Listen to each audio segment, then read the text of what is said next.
अधिकतर लोग काला कोट पहने हुए किसी भी व्यक्ति को एडवोकेट बोल देते हैं, जबकि ऐसा जरूरी नहीं है कि हर काला कोट पहना हुआ व्यक्ति एडवोकेट ही हो, वो लॉयर या बैरिस्टर भी हो सकता है।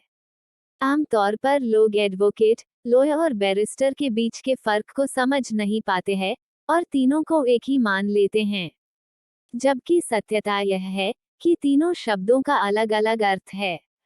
लॉयर उसे कहा जाता है जिसके पास भारत के किसी भी मान्यता प्राप्त विश्वविद्यालय की स्नातक की डिग्री होती है। विधि स्नातक होने के कारण लॉयर लोगों को मात्र विधिक सलाह दे सकता है। वो उनकी ओर से किसी भी न्यायालय में कोई मुकदमा नहीं लड़ सकता है। वही इंग्लैंड से विधि की डिग्री प्राप्त करने वाले व्यक्ति को बैरिस्टर कहा जाता है। Bar council of India England के 45 विश्वविद्यालयों से प्राप्त विधि की डिग्री को मान्यता देता है। इन 45 विश्वविद्यालय से विधि की डिग्री प्राप्त करने वाला barrister bar council of India में पंजीकरण करवाकर भारत के किसी भी न्यायालय में वकालत का व्यवसाय कर सकता है।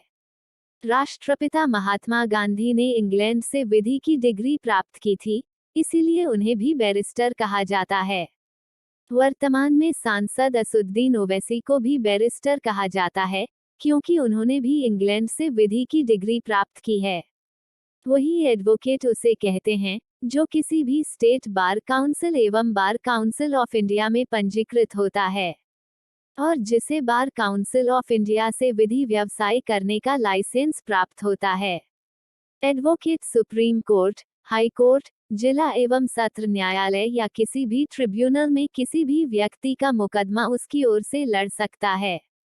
सरकार की ओर से भी सुप्रीम कोर्ट, हाई कोर्ट, जिला एवं सत्र न्यायालय और अन्य ट्रिब्यूनल में सरकारी मामलों की पैरवी हेतु एडवोकेट की नियुक्ति की जाती है। जिला एवं सत्र न्यायालय में सरकार द्वारा नियुक्त अधिवक्ता को सरकारी वकील या अभियोजन अधिकारी या कोर्ट साहब या जिला शासकीय अधिवक्ता कहा जाता है।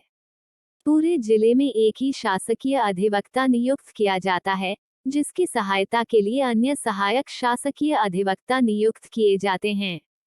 जिला जज एवं जिला मजिस्ट्रेट द्वारा योग्य अधिवक्ताओं का एक पैनल तैयार किया जाता है और राज्य सरकार उसी पैनल में से ही जिला शासकीय अधिवक्ता की नियुक्ति करती है।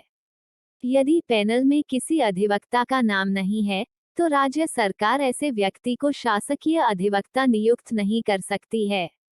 उच्च न्यायालय में सरकार द्वारा नियुक्त अधिवक्ता को मुख्य स्थायी अधिवक्ता कहा जाता है, जिसे महाधिवक्ता भी कहा जाता है, एवं जिसकी सहायता के लिए अन्य सहायक महाधिवक्ताओं की नियुक्ति की जाती है। जिला शासकीय अधिवक्ता और महाधिवक्ता की नियुक्ति राज्य सरकार द्वारा की जाती है। सुप्रीम कोर्ट में सरकार द्वारा नियुक्त अधिवक्ता को अटॉर्नी जनरल कहा जाता है, जिसे महान्यायवादी भी कहा जाता है, जिसकी नियुक्ति केंद्र सरकार की सलाह पर राष्ट्रपति द्वारा की जाती है। अटॉर्नी जनरल की सहायता के लिए सॉलिसिटर जनरल की नियुक्ति की जाती है।